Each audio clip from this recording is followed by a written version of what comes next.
ल गाइज मौसम साफ छ क्लियर छ हैन एकदम प्योर क्लियर छ जुत्ताहरु पनि सुकिसक्यो रेनकोटहरु पनि पुरै सुकिसकेको छ एकदम चन्द्रमा देखिरहेछ हिमाल देखिरहेछ मतलब मौसम क्लियर छ जम फोटो खिचेर कसम भन्छ यस्तो चिटिक्क देखिरहेछ जम फोटो खिचेर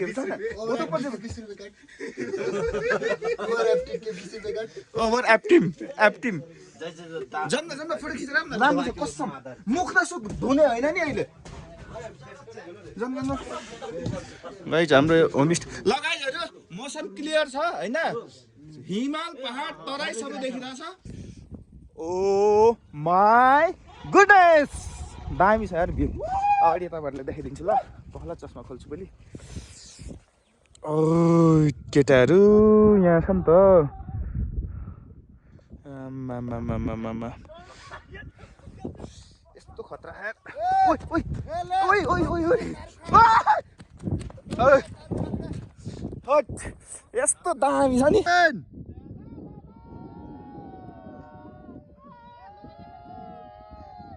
hello guys welcome from the पहाडको टुप्पीमा वेलकम छ हजुरलाई तर टुप्पीमा नै छियौ you can see it very nice view just like me guys म पनि राम्रै हो नि त किनकि अनि यहाँ दादा पनि राम्रै हुनुहुन्छ लैभरिलाई हाम्रो बगलले कुरा सुन्यो अब घापुदायो बडीलाई तर पनि कालै देखिन्छ ओके साथीहरु हामी रेडी भइसक्यौं निस्किनलाई अब निस्किनु पर्छ केटाहरु सबै रेडी भइसकेको छ यहाँ बाइकहरु आज रातभरि यहीँ बस्ने छ सबै बाइकहरु यस्तै हुन्छ यो घरमा चाहिँ तालचा लाग्छ अनि केटाहरु रेडी भइसकेको छ ट्रेकिङ जानलाई I'm ready guys I'm very excited You are very much ए दब साट्के न खबर घोसरा के राख्छु यो मेरो है भिडियोको 1 मिनेट मात्रै भएको छ केटाहरु अब हारिसक्यो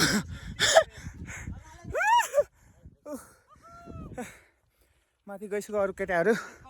मलाई त शंकै लाग्छ केटाहरु सक्छ भनेर 10 घण्टा भनेपछि हिडेर जब कि घरमा 5 मिनेट हिड्यो भने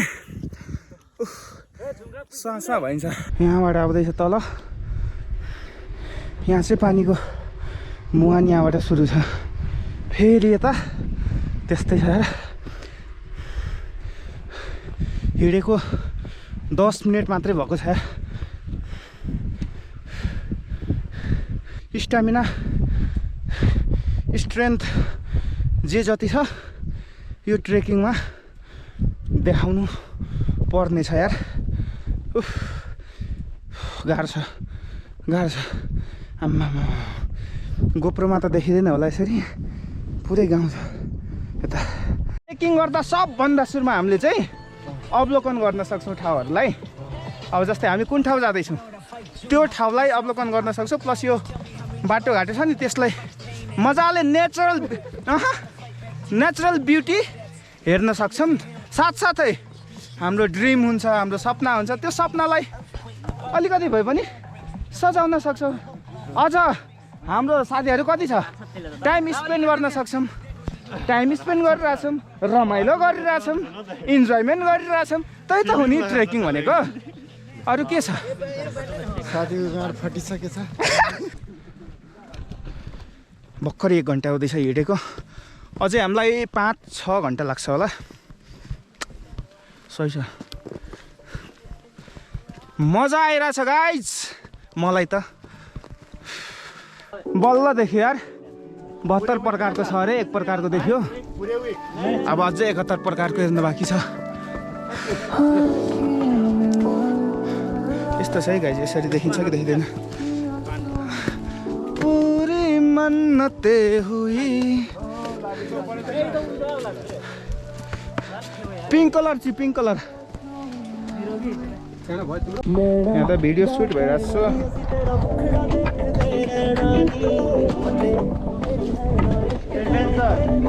एडभेन्चर यस्तै छ है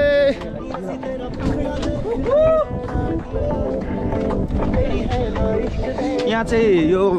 त्यसमा पुरै फ्लावरै फ्लावर भइदिएको भए झन् राम्रो हुन्थ्यो होला यार ओइ আমার লাঠি चाहिँ उम्कैछ यार गाइज रियल ब्युटी यस्तो ठाउँ छ नि मा कसम त्यहाँ अगाडि फोटो खिच्नलाई नि त्यहाँ खलखल गरिन्छ केटाहरू जहाँसम्म लाग्छ मलाई यस्तो ठाउँ छ हट यहाँ क्यामेरामा चाहिँ क्याप्चर भए पनि त्यस्तो मजाको चाहिँ देखिँदैन जस्तो लाग्यो कि तर खुल्ला आँखाले यस्तो राम्रो देखिन्छ नि आमामा हट मा कसम पैसा असुल छ है पैसा असुल छ दामी छ यार मा कसम हट गुल्लु पैसा असुल छ कि छैन एकदम असुल अनि यहाँ चाहिँ केटाहरूले रिल्स बनाइरहेछ यताबाट आउँदैछ कहीँ चाय पिने चले जाए घुम्ने के बहाने के छ नि एउटा यस्तो चाहिँ बनाउँदैछ अरू केटाहरू गइसक्यो यार अगाडि लोकेसन चाहिँ यस्तो छ नि गाइज यस्तो छ नि जो आएन नि तिनीहरूले नि पस्ताउँदैछ क्या पस्ताइरहेछ भन्न सकिन्छ यसरी क्या यस्तो राम्रो ठाउँ छ बल्ल अब हामी चाहिँ नास्ता खान थाल्यौँ यस्तो ठाउँ त यहाँ छ नि त लाभा हो फोर हाम्रो मेरो पनि त्यो गरिदियो त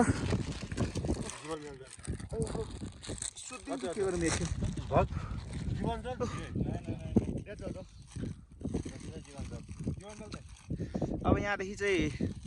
मेन डेस्टिनेसनमा पुग्न त हामीलाई जहाँसम्म लाग्छ 4-5 घन्टा लाग्छ तर यहाँभन्दा मुन्फुम कि कुन छ त्यहाँ चाहिँ अब 1-2 घन्टा लाग्छ अरे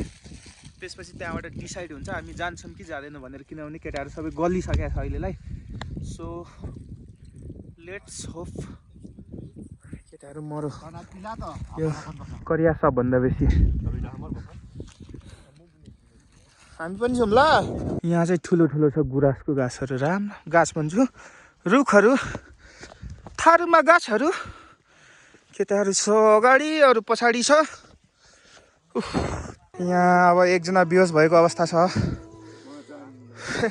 मरिसकेको छ यस्तो राम्रो भ्यू छ यार मा कसम हट होइन हट यस्तो राम्रो भ्यू छ अनि यहाँ मान्छे बेहोस छ फट यसरी लिनु पर्यो यार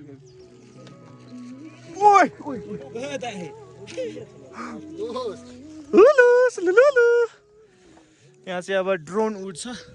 मा कसम यहाँ त 1 नम्बर सही छ यार सही छ है अहिले भर्खरै घाम उदाइरहेको थियो एकैछिनमा कोहिरा नै कोहिरा छ कोरा अरू कोहिरा भनेको मैले कुरा यस्तो छ अहिले हे प्रभु रामानंदी ये क्या हुआ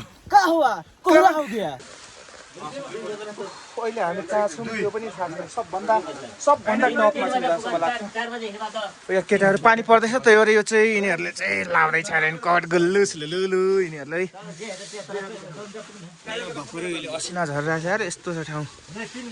सबभन्दा टपमा होइन र पनि यहाँ चाहिँ घर छ यार how is this possible base camp जस्तै होइन आज पनि जहाँसम्म लाग्छ बेलुकै पुग्छौँ होला अनि भोलि पनि बेलुका धेरै गाह्रो छ यार अफिसबाट छुट्टी लिएको थियो 2 दिनको लागि 4 दिन चाहिँ बस्नुपर्छ जस्तो लागिरहेको छ गुलो यो मेरो ब्यागमा हालिदेऊ न ल पानी परेको अवस्था यहाँ दुनु चेफा दुखिसक्यो अनि हिँड्न पनि यसरी हिँड्नु परिरहेछ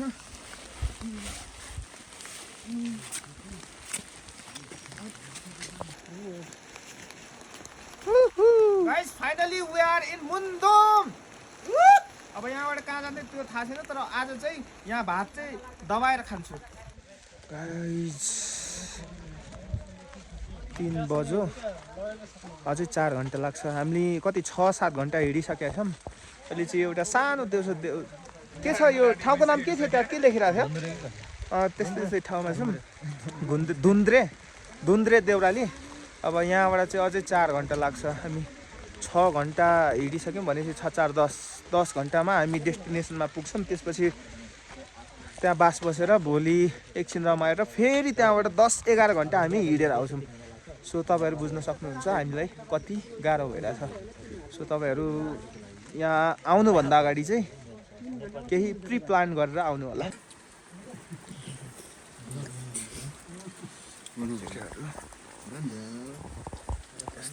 बिहानदेखि भोकै सेकेन्ड नास्ता बिहान खाएको थियौँ नास्ता।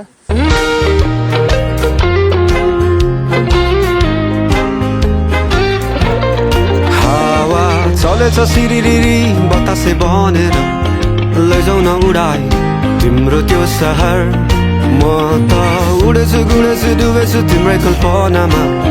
बेरिदेऊ न्यानो अङ्गालोमा मलाई। थाकिसकेछु जिन्दगी जिउन कटाउनलाई एक्लै गाह्रो। यस्तो चिसो छ नि।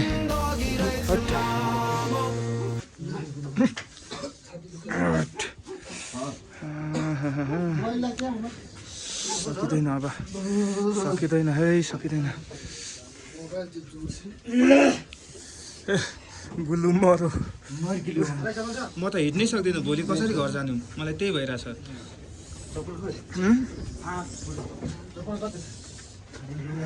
जम पनि खुट्टा धोइहालौँ जम